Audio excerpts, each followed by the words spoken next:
మన రక్షకుడైన యేసుక్రీస్తు నామమున అందరికీ వందనాలండి.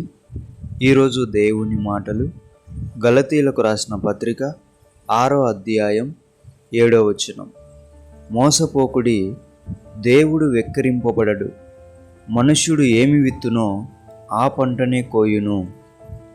ప్రియ దేవుని బిడ్డలారా, దేవుడు ఎన్నటికీ ఎప్పటికీ వెక్కిరింపబడడు. ఎందుకంటే ఆయన అన్నిటినీ చూస్తున్నవాడు. మనం ఏం విత్తుతామో ఆ పంటనే కోస్తాం. చెడుని విత్తితే చెడు పంటనే, మంచిని విత్తితే మంచి పంటనే.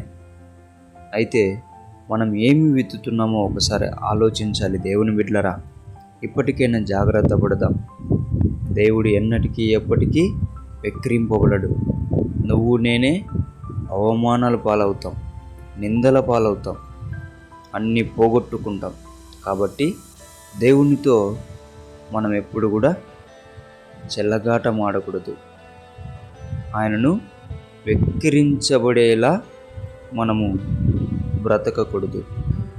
ఆయన మనల్ని బట్టి సంతోషపడాలి, ఆయన మనల్ని బట్టి అతిశయపడాలి.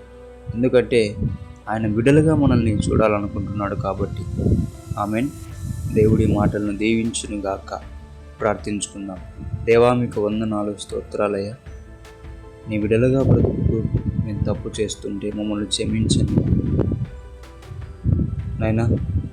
నిన్ను అవమానపరుస్తుంటే మమ్మల్ని క్షమించండి ప్రభు. నీవే మమ్మల్ని సరి అయిన దారిలో నడిపించి మంచి పంట కోసుకునే బిడ్డలుగా సహాయం చేయమని యేసు నామములో ప్రార్థిస్తున్నాము తండ్రి. ఆమేన్.